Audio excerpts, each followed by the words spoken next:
ആദ്യമായി നമ്മൾ കടക്കുന്നത് സംസ്ഥാന രാഷ്ട്രീയത്തിൽ വലിയ തുടർ ചർച്ചകൾക്ക് ഇടവയ്ക്കുന്ന ഒരു പ്രസ്താവനയിലേക്കാണ്. സംഘപരിവാർ അനുകൂല രാഷ്ട്രീയം പരസ്യമായി തന്നെ സ്വീകരിച്ചിട്ടുള്ള സ്വാമി ചിദാനന്ദപുരി ചില രാഷ്ട്രീയ നിലപാടുകൾ തുറന്നു പറയുകയാണ് ന്യൂസ് 18-നോട്. മൂന്നാം വട്ടവും ഇവിടെ പിണറായി സർക്കാരിൻ്റെ ഭരണം വേണം, ഇടതു സർക്കാർ വരണമെന്നതാണ് അദ്ദേഹം എടുത്തിരിക്കുന്ന നിലപാട്. അത് മറ്റൊന്നുകൊണ്ടുമല്ല, ഭരണമേന്മ കൊണ്ടോ അല്ലെങ്കിൽ ഇടതുപക്ഷത്തോടുള്ള താല്പര്യം കൊണ്ടോ അല്ല, മറിച്ച് മൂന്നാം വട്ടവും പിണറായി അല്ലെങ്കിൽ ഇടതു ഭരണം വന്നെങ്കിൽ അടുത്ത തവണ BJP ഭരണം സാധ്യമാകുമെന്നതാണ് അദ്ദേഹത്തിൻ്റെ നിലപാട്. അതുകൊണ്ട് ഇത്തവണ അങ്ങനെ സംഭവിക്കണം എന്ന് തന്നെ ചിദാനന്ദപുരി പറയുന്നു. BJP വളരണമെങ്കിൽ ഇടതു ഭരണം വീണ്ടും വരണമെന്നതാണ് അദ്ദേഹത്തിൻ്റെ നിലപാട്. തെരഞ്ഞെടുപ്പിൽ മുസ്ലിം വോട്ടുകളുടെ ഏകീകരണം സംഭവിച്ചിട്ടുണ്ട്. ലീഗും ജമാഅത്തെ ഇസ്ലാമിയുമാണ് കോൺഗ്രസിന്റെ കരുത്ത്. ആ രീതിയിൽ ഒരു സർക്കാർ ഇത്തവണ ഉണ്ടാവുന്നത്, അത് വന്നാൽ വലിയ തരത്തിൽ തിരിച്ചടിയാണ് സ്വാമി ചിദാനന്ദപുരി ന്യൂസ് 18-നോട് പറഞ്ഞിരിക്കുന്നു. ഒരുപക്ഷെ തെരഞ്ഞെടുപ്പിന് മുമ്പായിരുന്നെങ്കിൽ വലിയ തരത്തിലുള്ള കോളിളക്കം ഉണ്ടാക്കേണ്ടിയിരുന്ന ഒരു പ്രസ്താവന കൂടിയാണ് അദ്ദേഹത്തിന്റെ ഭാഗത്തു നിന്നുണ്ടാവുന്നത്. ആദ്യം കേൾക്കാം സ്വാമി ചിദാനന്ദപുരിയുടെ വാക്ക്. കേരളത്തിന്റെ യാഥാർത്ഥ്യം തിരിച്ചറിഞ്ഞാൽ, നമ്മൾ വെറുതെ ഒരു ആവേശത്തിന് എന്തെങ്കിലും പറഞ്ഞുകൊണ്ട് കാര്യമില്ല. യാഥാർത്ഥ്യം തിരിച്ചറിഞ്ഞാൽ കേരളത്തെ മുന്നോട്ട് ഭരിക്കാൻ തക്ക 70-ലധികം സീറ്റ് ഇന്നത്തെ സാഹചര്യത്തിൽ BJP നേതൃത്വം നൽകുന്ന NDAക്ക് ലഭിക്കുമെന്ന് ഞാൻ വിശ്വസിക്കുന്നില്ല. എത്ര സീറ്റ് ലഭിക്കില്ല എന്നറിയില്ല. പക്ഷേ 71 സീറ്റ് അവർക്ക് എന്തായാലും ലഭിക്കില്ല എന്നുള്ളത് തന്നെയാണ് എൻ്റെ വിലയിരുത്തൽ. എത്രയോ കിട്ടാതിരിക്കട്ടെ. ആ സാഹചര്യത്തിൽ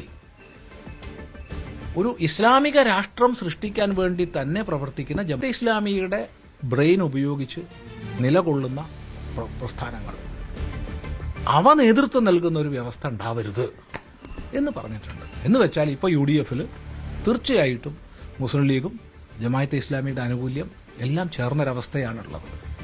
അതുണ്ടായി കഴിഞ്ഞാൽ അപകടകരമാണ് എന്ന് പറഞ്ഞിട്ടുണ്ട്. അതിൽ നിന്ന് ഭിന്നമായി രാഷ്ട്രത്തിന്റെ സ്വത്വത്തെ ഒട്ടും തന്നെ ആദരിക്കാതെയും രാഷ്ട്രത്തിന്റെ ഉയർച്ചയ്ക്ക് വിരുദ്ധമായ തരം വാക്കുകളെ പറയുകയും കേവലം രാഷ്ട്രീയ പാർട്ടി എന്നുള്ള സംഗീതത്തിലേക്ക് അമരുകയും അധികാരത്തിന് വേണ്ടി ആരുമായും കൂട്ടുകൂടാന്നുള്ള അവസ്ഥ വരികയും ചെയ്യുന്ന ഒരു സ്ഥിതിയിൽ ഇന്ന് കൂടുതൽ അഭികാമ്യം ഇടതുപക്ഷമാണ്.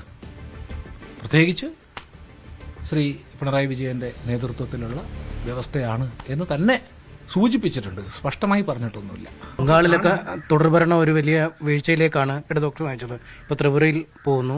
ഈ തുടർച്ചയായി ഭരിക്കുന്നത് ഇപ്പോൾ മൂന്നാം വട്ടമാണ് ഭരിക്കാൻ പോകുന്നത്. അത് കാലക്രമേണ ഇടതുപക്ഷത്തെ ദുർബലമാക്കുകയും തുടർച്ചയായ പ്രതിപക്ഷത്തിരിക്കുന്നത് കോൺഗ്രസിനെയും ദുർബലമാക്കും എന്നൊരു ചിന്ത പലരും പങ്കുവെക്കും. തീർച്ചയായിട്ടും നമ്മുടെയും ചിന്താഗതി അത് തന്നെയാണ്.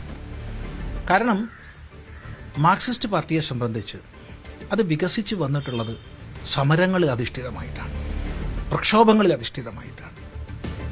നമുക്ക് ആ ചരിത്രം പഠിച്ചാൽ മനസ്സിലാവും.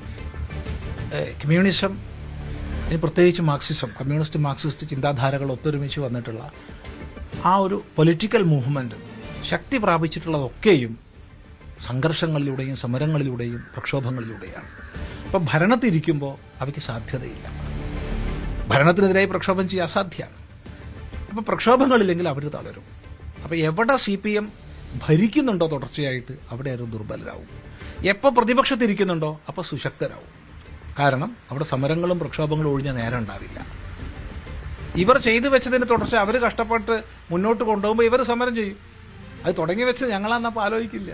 അതാണ് അതിൻ്റെ രീതി. തിരിച്ച് പൊതുവെ കോൺഗ്രസിന്റെ ഒരു രീതി നമ്മൾ നോക്കിക്കഴിഞ്ഞാൽ അധികാരമുള്ളപ്പോഴാണ് അത് ശക്തരായിട്ടുള്ളത്, പ്രബലരായിട്ടുള്ളത്. അവരെപ്പോഴും പ്രതിപക്ഷത്തിരിക്കുമ്പോൾ ദുർബലരാകുന്നതാണ് കാണുന്നത്. നമ്മുടെ നിരീക്ഷണത്തിൽ നമുക്ക് മനസ്സിലാവും, തെറ്റായിരിക്കാം. പക്ഷെ ഓരോരുത്തർക്കും നിരീക്ഷണത്തിനുള്ള അധികാരമുണ്ട്. ഇതൊന്നും നമ്മൾ പൊതുവേദി പ്രസംഗിക്കുന്നില്ല. ചോദിച്ചാൽ പറയും.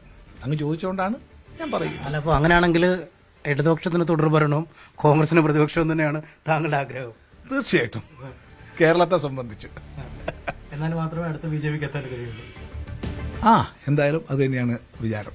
അപ്പോൾ അടുത്ത പിണറായി വിജയൻ എത്തുമെന്ന് പ്രതീക്ഷിക്കുന്നില്ല.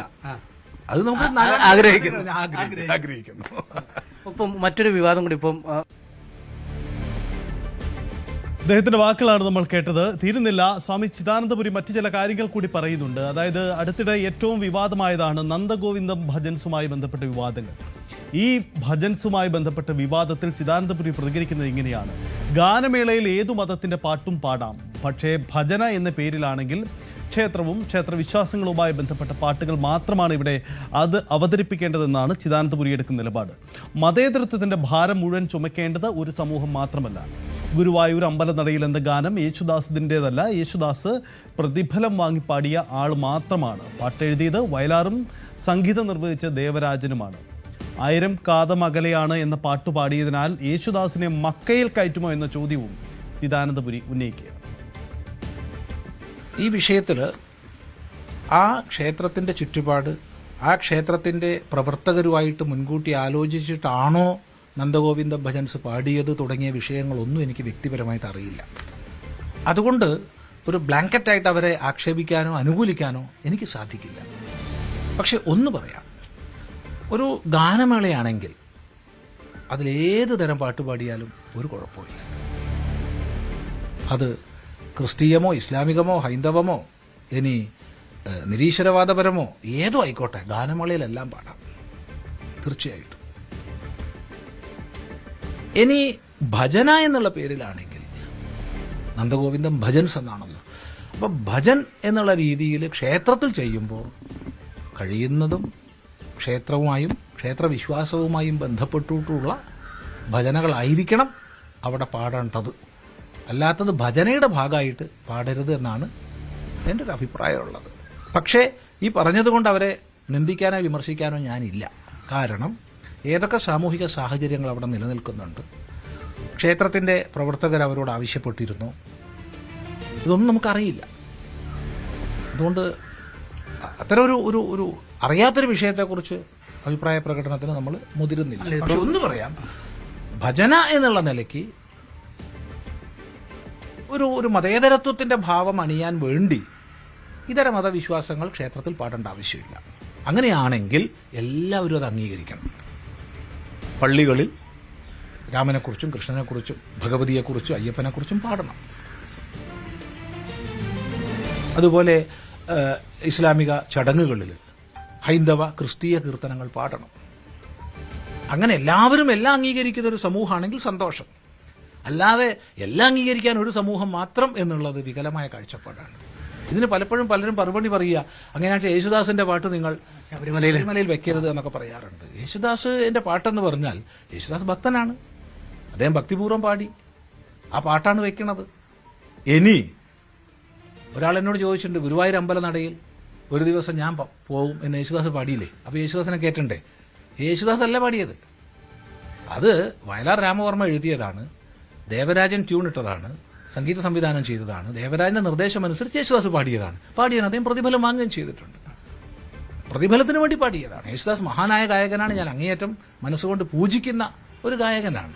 പക്ഷേ അത് അദ്ദേഹത്തിന്റെ ഹൃദയമല്ല അതിൽ. അങ്ങനെയാണെന്ന് വെച്ചാൽ 1000 കാതം അകലെയാണെങ്കിലും മായാതെ മക്ക മനസ്സിൽ നിൽക്കുന്നുണ്ട്, മക്കയിൽ കയറ്റുമോ? അത് സിനിമ പാട്ടാണ്, അത് ഹൃദയത്തിൽ നിന്ന് വരുന്നതല്ല. അത് സിനിമയിൽ ആ സന്ദർഭത്തിനനുസരിച്ച് ഗാനരചയിതാവ് എഴുതി സംഗീത സംവിധായകൻ ട്യൂൺ ചെയ്ത് ഗായകൻ പാടുന്നതാ. അപ്പൊ അതൊരു വാദം ശരിയാണെന്ന് തോന്നി.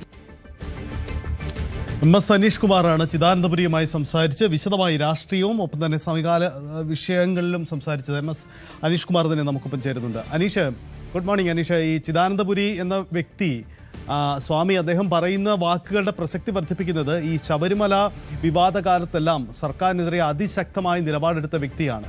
കടുത്ത സംഘപരിവാർ അനുകൂലിയാണ്, തൻ്റെ രാഷ്ട്രീയം തുറന്നു പറയാറുള്ള ആളുമാണ്. അദ്ദേഹം ഇപ്പോൾ എടുത്തിരിക്കുന്ന നിലപാടുകൾ 2 രീതിയിലാണ്. ഒന്ന്, 3ാം വട്ടവും പിണറായി താരതമ്യത്തിൽ ഭേദം അതുകൊണ്ട് വരട്ടെ എന്ന് പറയുമ്പോൾ അവിടെ BJPയുടെ വരും സാധ്യതകൾ ഉണ്ടാവണം എന്ന ലക്ഷ്യത്തിലാണ് അദ്ദേഹം അത് പറയുന്നത്.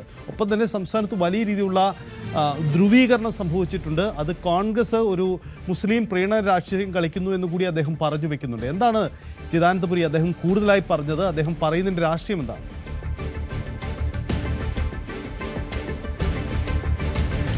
സജിത്ത്, കഴിഞ്ഞ തെരഞ്ഞെടുപ്പ് കാലത്ത് തന്നെ ഏറ്റവും പ്രധാന പ്രചാരണ വിഷയമായി പ്രതിപക്ഷം ഉന്നയിച്ചിരുന്നത് സംസ്ഥാനത്ത് BJP CPM ഡീൽ നടക്കുന്നു എന്നതാണ്. അതിൻ്റെ ഒരു ആധാരശിലയായി അല്ലെങ്കിൽ മൂലകാരണമായി പ്രതിപക്ഷം ചൂണ്ടിക്കാണിച്ചതും ഇതുതന്നെയായിരുന്നു. കാരണം തുടർച്ചയായ ഭരണം പലയിടങ്ങളിലും CPMന് വലിയ അപജയം നേടിക്കൊടുക്കുന്ന ഒരു സാഹചര്യമുണ്ട്. ബംഗാൾ അടക്കമുള്ള ഇടങ്ങളിൽ അത് നമ്മൾ കണ്ടതാണ്. അതുകൊണ്ട് 2 തവണത്തെ ഭരണത്തിന് ശേഷം 3ാം വട്ടത്തേക്ക് എത്തുമ്പോൾ CPM ദുർബലമായി പോകുന്നു. അതുകൊണ്ട് പിന്നീടൊരു തിരിച്ചറിവിലേക്ക് ബുദ്ധിമുട്ട് വരുന്ന ഒരു സാഹചര്യം ഉണ്ടാവും. മറുവശത്ത് കോൺഗ്രസ് തുടർച്ചയായി പ്രതിപക്ഷത്തിരിക്കുമ്പോൾ അവരും ദുർബലമായി മാറും.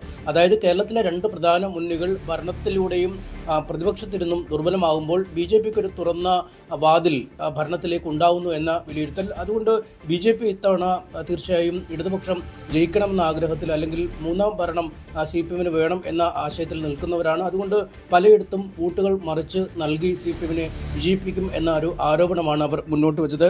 പ്രതിപക്ഷത്തിരിക്കുമ്പോൾ നേതാക്കളെ അടക്കം പിടിച്ചു നിർത്താൻ ഇനി കോൺഗ്രസ് പാടുപെടേണ്ടി വരും. തുടർച്ചയായി സമരങ്ങളും മറ്റും ചെയ്ത് മുന്നോട്ട് പോകാൻ കോൺഗ്രസിന് ആവത്തുമില്ല. കാരണം കോൺഗ്രസ് ഒരു സമര സംഘടനയല്ല, മറിച്ച് CPM ആവട്ടെ ഒരു പ്രക്ഷോഭ സംഘടനയാണ്, സമര സംഘടനയാണ്. കൂടുതൽ ബലപ്പെടുന്നത് അവർ പ്രതിപക്ഷത്തിലിരിക്കുമ്പോഴാണ്. ആ കാര്യം തന്നെയാണ് ഇവിടെ സ്വാമി ചിദാനന്ദപുരി വ്യക്തമാവുന്നത്. അദ്ദേഹം ഒരു BJPയുടെ ആരാധകനാണ്, അല്ലെങ്കിൽ നരേന്ദ്രമോദിയുടെ വികസന പരിപാടികൾ കേരളത്തിലും എത്തണമെന്ന് ആഗ്രഹിക്കുന്ന ആളാണ്. അതുകൊണ്ട് ഭാവിയിൽ BJP കേരളത്തിൽ ഭരണത്തിൽ വരണമെങ്കിൽ ഇത്തവണ കേരളം ഭരിക്കേണ്ടത് പിണറായി വിജയൻ ആയിരിക്കണം എന്നാണ് അദ്ദേഹം പറയുന്നത്. തൻ്റെ ആഗ്രഹം അതുതന്നെയാണ്. അതിന് മറ്റൊരു കാരണം കൂടി ചൂണ്ടിക്കാണിക്കുന്നുണ്ട്. കാരണം കഴിഞ്ഞ തെരഞ്ഞെടുപ്പിൽ സംസ്ഥാനത്ത് വലിയ മത ധ്രുവീകരണം അല്ലെങ്കിൽ ന്യൂനപക്ഷ വോട്ടുകളുടെ, പ്രത്യേകിച്ചും മുസ്ലിം വോട്ടുകളുടെ ഒരു ധ്രുവീകരണം നടന്നു എന്നാണ് അദ്ദേഹം പറയുന്നത്. പാർട്ടി ഭേദമന്യേ, അതായത് കോൺഗ്രസിലോ CPM-ലോ മുസ്ലിം ലീഗിലോ എന്നിങ്ങനെ ഭേദമില്ലാതെ എല്ലാവരും ഒറ്റക്കെട്ടായി ഈ മുസ്ലിം സ്ഥാനാർത്ഥികൾക്ക് വേണ്ടി അല്ലെങ്കിൽ UDF-ന് വേണ്ടിയൊക്കെ അണിനിരുന്നു എന്ന രീതിയിലാണ് അദ്ദേഹം പറഞ്ഞു വെക്കുന്നത്. ഈ മുസ്ലിം പണ്ഡിതന്മാരടക്കം ഇത്തരം ഒരു ഏകീകരണത്തിനുള്ള ആഹ്വാനം നടത്തുകയും ചെയ്തിരിക്കുന്നു. ക്രൈസ്തവ പുരോഹിതർ ഓരോ സ്ഥാനാർത്ഥികളുടെയും പേരെടുത്ത് പറഞ്ഞ് ആർക്ക് വോട്ട് ചെയ്യണമെന്ന അഭ്യർത്ഥനയും നടത്തുന്ന സാഹചര്യമുണ്ട്. ഒപ്പം ഇപ്പോൾ കോൺഗ്രസ് പ്രവർത്തിക്കുന്നത് മുസ്ലിം ലീഗിൻ്റെയും ജമാഅത്തെ ഇസ്ലാമിയുടെയും നിർദ്ദേശത്തിൻ്റെ കീഴിലാണ്. അങ്ങനെ ഒരു ഭരണം UDF-ന് ലഭിച്ചാൽ അത് ജമാഅത്തെ ഇസ്ലാമി ഉൾപ്പെടുന്ന ഒരു സർക്കാരായി തന്നെ അതിനെ വിലയിരുത്തേണ്ടി വരും. അത്തരത്തിൽ ജമാഅത്തെ ഇസ്ലാമി ഉൾപ്പെടുന്ന ഒരു സർക്കാർ വരുന്നതിനേക്കാൾ നല്ലത് പിണറായി വിജയൻ വരുന്നത് തന്നെയാണ്. ഇതുതന്നെയാണ് അഭികാമ്യവും തൻ്റെ ആഗ്രഹവും ഇതുതന്നെയെന്ന് അദ്ദേഹം പറയുന്നു. ഭാവിയിൽ കേരളം BJP ഭരിക്കണമെങ്കിൽ ഇത്തരമൊരു ഭരണമാണ് കേരളത്തിന് അനിവാര്യമായി വരുന്നത്.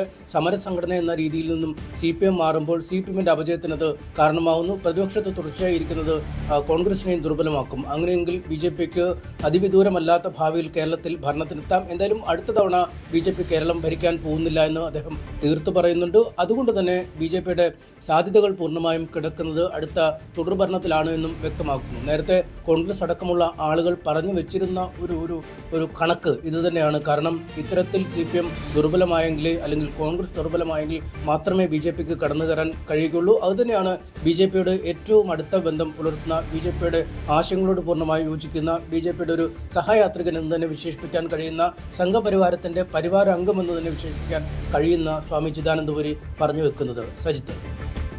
അനീഷ, ഒരു കാര്യം കൂടി, മുസ്ലിം ഏകീകരണം നടന്നു എന്ന് പറയുമ്പോൾ അത് UDF അനുകൂലമാണെന്ന കാര്യം കൂടി അദ്ദേഹം പറയുന്നുണ്ട്. അതായത് ഇത്തവണ ആഗ്രഹമുണ്ടെങ്കിലും.